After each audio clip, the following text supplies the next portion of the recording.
Hi, everybody. Welcome back. I mean, welcome me back.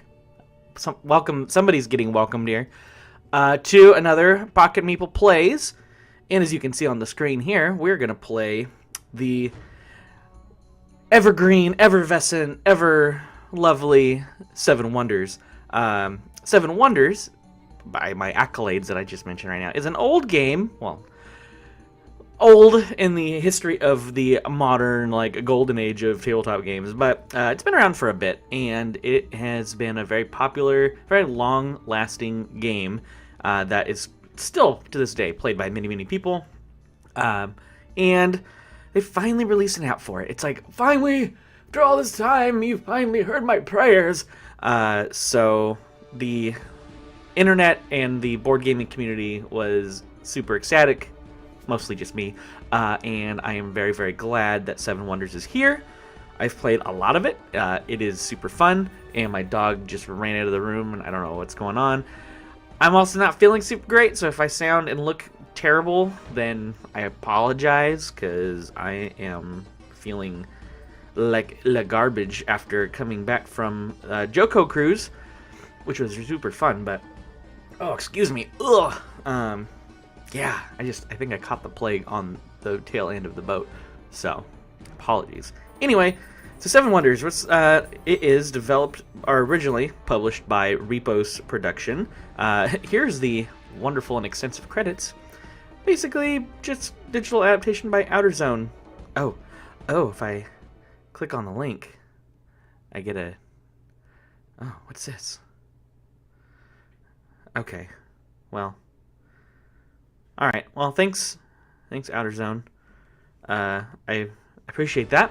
It told me nothing about who your people are that work on the game, but that's awesome, thanks. That's great, I like that. Good job. So yeah, Seven Wonders is a pretty straightforward app, but it does have solo play versus AI and online play. As you can see down near the bottom third of the screen, you can see that there are 2 expansions coming soon. The Leaders expansion and Cities. I believe the Leaders expansion comes out tomorrow. As of the recording, so we're recording on February 27th. I believe it comes out tomorrow, so very soon. Seven Wonders can be played anywhere from 3 to 7 players, which makes it a very versatile game. And just to show you how the game works, I'm gonna play a 3-player game. That's my preferred, playing its AI. I'd rather just do a 3-player game. It's a little more like a strategy game. It's more. I like it playing. I like blah, blah, blah. I like playing it with more players, but it's just different. It's a different feel. So we're gonna jump into a 3-player game. Yes, beautiful. So every player gets a wonder. Essentially, they're part of a civilization. That they're assigned either randomly or you can select. I usually prefer to do random because I think that's more entertaining that way. And you have, based on your civilization, you get a starting resource that your civilization produces, and you also have a wonder that you are trying to build. So everyone has a wonder that they ultimately can build over the course of the game to get bonuses, usually points, but sometimes other benefits as well. So I'm going to be playing Rhodos, something like that. And my opponents, to my left and to my right, and that's important, I'll explain why in a second, are Babylon and Halicarnassos. Everyone's favorite. So, Seven Wonders takes place over 3 ages, which is essentially 3 rounds. Every age, you get a hand of cards based on the number of players, but, it's going to start off with a fairly decent-sized hand of cards. Like right now, I have 7. You're going to pick a card to play, and the rest get passed to your opponent. And they're going to pick a card and pass you their cards. Drafting game. If you've never heard that term, that's what drafting is. Not like going to war. That's very, very different, and you can't dodge these drafts whatsoever. I've tried. You can't do it. You'll pick a card, pass it, you'll get handed some cards. You'll pick a card from that, pass it, and the cards, essentially, as you can figure this out, every hand of cards that you get passed is going to be smaller and smaller because cards are getting weeded out of them until you have only, you know, two choices. And then you'll pick one of those, and then the round's over. Ideally, what I want to be doing is I want to work towards my wonder, as you can see right here. So Rhodos, if I build the first stage of my wonder, provides a military shield, 3 victory points, and 3 coins, which is good. And then on the right hand side, the second stage to my wonder is it also gives me another shield, 4 victory points, and 4 coins. Those are cumulative, so those are not like, it doesn't supersede the previous one. So I'll be getting a total of 7 points and 2 shields and a grand total of 7 coins over the course of when those are built. So as you can see on the kind of doesn't really zoom in too much, but on the top left corner of every card or like little wonder stage, there's little circles like this with the good or resource cost. That's what you need in order to build that card or wonder. So I need stone for my first step. My civilization produces 1 ore every turn, so I always have an ore available to me, and they're not like finite, so it's an abstract resource, very fancy. You just have it every turn. You don't have to like collect tokens to indicate that you made this many or whatever. It's just every turn you make that, and that can be used towards buying a card or wonder. So let's grab some stone. So now you can see, like, it conveniently puts it in the middle. I now produce an ore and a stone. On the left and the right of me are my opponents. You can see what exactly your opponents have built and what things they are producing or earning at the moment. So bot number 3 to my left is currently producing 2 brick. Bot number 2 to my right is currently producing an ore and a cloth. This is important because you can only interact with the players to your left and your right. So in a 3-player game, that's everybody. That's why I kind of like 3-player game. It's a little more, it's the most interactive you can get. You know, you're always interacting with everybody. If you play with more, they're still in the game, but you will never have any direct interaction with anybody else beyond the immediate left and right of you. And you won't see, like, the app won't necessarily just show you what they're building. You actually have to, like, click on each bot individually, you know, so it's a little harder to parse that information. So it's still fun, though. It's still easy. Anyway, let's see. Ugh, man. Ugh, I can't breathe. Let's do... I'm going to need a little bit... I mean, these are all good, so I'm just going to go ahead and take this cloth. I need more stone. So these green cards here are scientific symbols. There are 3 symbols: the tablets, wheels, or gears, I should say. I'm sorry. Tablets, gears, and I believe arithmetic or compass. Okay, my bad. I don't know science apparently. Those are just victory points, but it's all about collecting a set of them. So if you want to go like a science-heavy route, you can, but you'll just want to be collecting a lot of green cards. I don't know if I'm going to do that yet. It's usually a pretty good strategy, but I'm going to pay the 1 coin, as you can see on the top left corner here. That cost me a coin to get this card. That produces either a stone or a lumber every turn, which is very valuable. Let's see. I can... So normally, if you do not have the resources, one last thing I should point out, if you don't have enough resources, but you still really want to build a card or buy a card or whatever, you can pay your neighbors for their resources that they produce at the cost of 2 gold per resource. It's kind of expensive. It's not really great. It's only like something worth doing if you really, like, if it's a very, very good card for you and you really want it or don't want someone else to have it. That's a good thing to do sometimes. This card lets me buy materials from the player to my right for 1 coin each instead of 2. It's not bad. However, player to my right is only producing ore and cloth at the moment. Yes, I get these mixed up. Papyrus and cloth. My bad. Papyrus, everyone's favorite font. One of the most valuable resources in this game. So I could buy, like, the basic goods, like the raw materials from my player to my right, but he's not really making any, so don't know if it's going to be super valuable. Instead, I'm just going to take the 2 points. Okay. Now, here's where decision time. Military symbols. At the end of each age, you have an opportunity, or there's no opportunity, you're forced to do it, to engage in military conflict with the players to your left and your right. You just basically count the number of shields that you have played on your cards or on your wonder gives you, and if you exceed shields, then you win the military conflict. Each round is worth a different number of points. So in round age 1, gosh, talking is so hard right now. I'm sorry. Age 1 is worth 1 point for victory, so not a big deal. Age 2, 3 points. Okay. Age 3, 5 points. Wow, bada bing, that's crazy. So that's something to keep in mind. I could just go for the military here, but I think I would rather try to get more goods.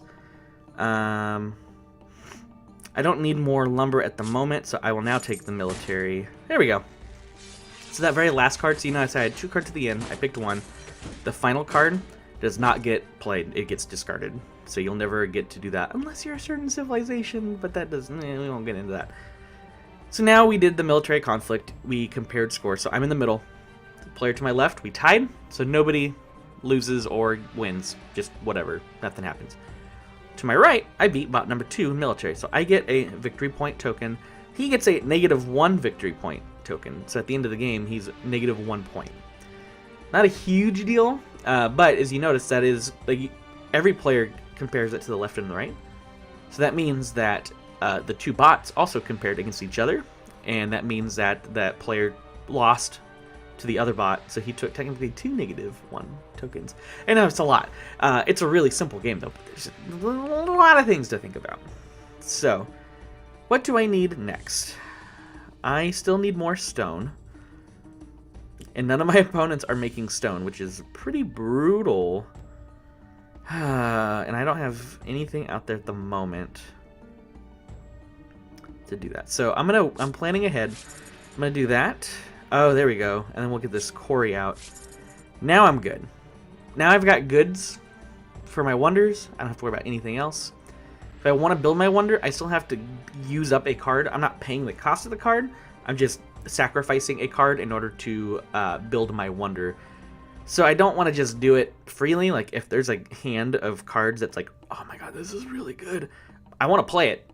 It's fine. I can do my wonder at any point before the end of the game. So I just have to keep that in mind. Let's see. What do I want?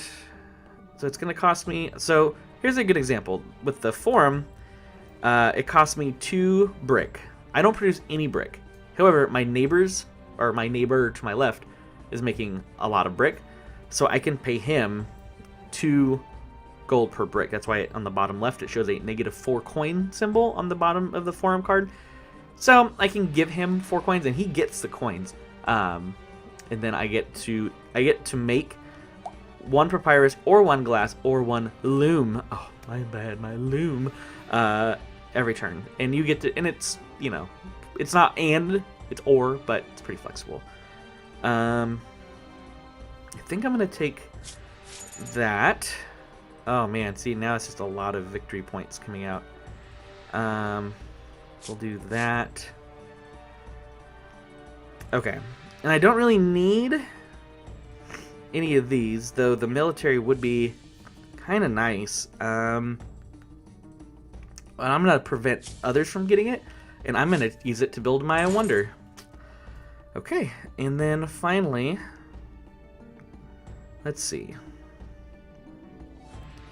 So now here's an interesting proposition. So I can't play the Glassworks because I don't meet the requirements for that, apparently. Oh, I forgot, because I already have a Glassworks. So this card here is Glassworks. You can only ever play 1 of each named card, so I can't build 2 Glassworks. So that card is useless. I could build a sawmill, but I don't really need a sawmill. There might be cards in the next round that, like, oh, I really wish I had more lumber, you know, to do that. And considering that my opponents aren't making lumber, like, could be really rough. So I'm tempted to get that.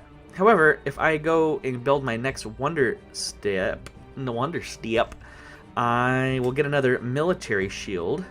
which would then help me beat my opponents, both of them, for military. So that seems like that's pretty good. But no, I'm gonna play it safe and build the lumber, because in Age 3 cards can be really expensive. So I'm okay with just not giving him points and tying, and I still get some points there. So I feel like I'm kind of keeping even with him. Okay, here we go. Yeah, so now you can see like some of these cards have a ton of cost. Lots of cost. The cost is so high. So I'm glad that I did that. And now I need to really figure out what I want to build. So now in Age 3, you start to get a lot more cards that give you victory points. As you can see here, the Haven.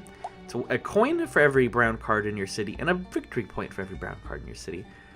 So the coin's immediate, but the victory point's at the end of the game. So I currently have 1, 2, 3, 4, 5, because that top one is my wonders. That's not a brown card. But I have 5 brown cards. That's 5 victory points and 5 coins, which isn't bad.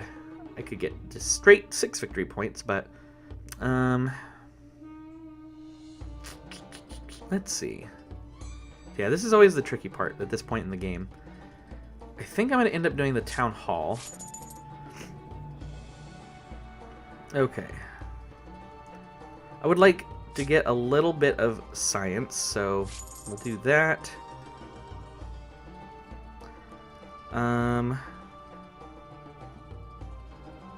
Ooh, I like the Builders Guild. That one is a victory point for each completed wonder stage in your city and neighboring cities. That's currently 6 right now. But I think I'm going to go with the military, because I can build that for free, and it's going to be worth a lot here. And I think, I usually don't do this, but I'm going to go pretty heavy just points right here at the end. So I still need to build my last wonder step, so I'm going to do that now. And I'm going to burn that military card so nobody else can have it. So now what I need to do is pay one of my opponents, and I can choose. That's what's happening on the bottom here. I give 2 coins to either the opponent to my left or to my right. I'll do it to the left because I'm not worried about beating him. And then 5 points. Yeah, the 5 points is definitely more valuable. Okay. So now let's see what happens. Military conflict. I think I beat both of them. Yep. So, and they tied each other. So that means neither one of them got points, and I got 10 points for that. Oh, sweet, sweet points. In a game, boom, justice prevails. That's the only way to look at it. So there's your final score, and I'll break this down for you. Let's get it. It's not very clear looking at this, like a bunch of friggin' numbers. Like, what does that mean? So starting from the left and the red, that's your military points. So every time I won or lost a military conflict, I got those little military tokens. Those added up came up to 14 points, which is not too shabby. The other players got -2 or 0. So pretty glad that I went that route. I got 10 points for coins, because every 3 coins is a point. So I had 30 coins at the end in my stockpile, which is that's a lot. I wasn't really spending my coins, but that was another 10 points. I got 7 points from building my wonder. So each wonder is worth different varying amount of points. So some wonders are focused more on special powers they give versus points, where other wonders are strictly points. You can get like 20 points just from building your wonders. 28 points from blue cards, 0 from yellow cards. There's certain yellow cards I'll do that. 0 from purple cards. I didn't do a single purple card, which is rare for me, but it worked out okay. Science, I also didn't do any science, and my opponents went pretty heavy science, 25 and 21 points there. But doesn't matter, because I won. I won. Yeah, so I'm pretty good at this game, as you can tell. And that's really it. It's a super straightforward game, but it's really, really fun. It's it's a classic for a reason. It's been around for a number of years, over a decade. Don't quote me on that. I'm pretty sure that's right though. And yeah, it's just super good. And the fact that it has online play and the expansions are coming out really soon, it's really awesome. I have been just totally hooked on playing the app, because the board game itself is really fun, but it's great, with a lot of people, and it's kind of a quick game, so it doesn't get played too often. And the fact that it's like not the new hotness anymore means it doesn't really come out to the table very regularly. So it's nice to have it on my lovely iPad. Yes, I think it's only available on iPad at the moment. But from what I understand, from interviews with Asmodee Digital, I believe that the app will be coming out, if it's not already, on iPhone and Android phones. So that should be playable on a phone pretty soon, if not already. So keep an eye out for that if you are not a Tabletto owner. And if you're not a Tabletto owner, I mean, you should get on that because it's the best way to play board games. It's pretty great. So that's 7 Wonders. I mean, I can just show you real quick. Like, I'm not gonna play it, but if you do a 7-player city, like, it's crazy. Look at all that. Whoa! And if you just want to random, you get random crap. Oh, the A and B. I should point that out real quick. A and B stands for it's a double-sided on the physical game. The wonders are double-sided, so each side has like a different thing that they do.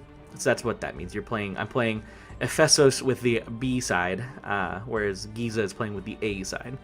If you're really into the board game, like, that'll be very clear to you. Like, oh yeah, I know that one. But otherwise, like, don't worry about it. It's fine. It's just 2 different sides to each civ, and you can just hold down, or you tap on it, and you can see exactly what each one does. So you can see exactly who you're playing. So like Giza, that's the one that's all victory points.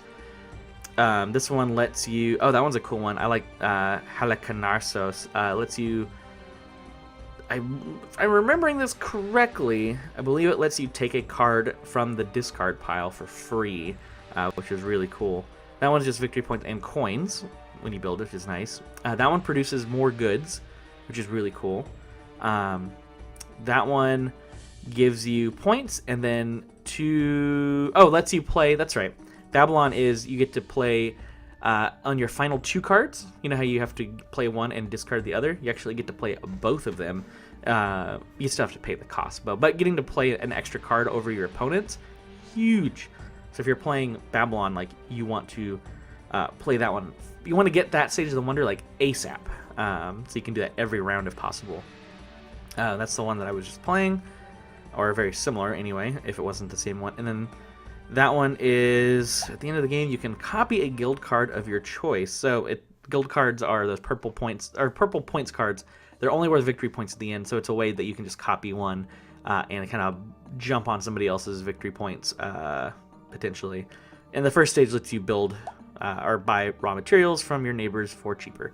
So they all do different things, and it's kind of fun. I like doing random just purely because then it gives me like a puzzle to figure out and figure out, like, okay, how do I work with this this civ and this wonder, like their goals, like what they're gonna get for going for their max wonder stage, like, quickly, blah blah blah blah blah. So yeah, that's pretty much it. I don't think there's anything else to share about 7 Wonders. It does have a good tutorial, so you definitely recommend playing that first if it's your first time.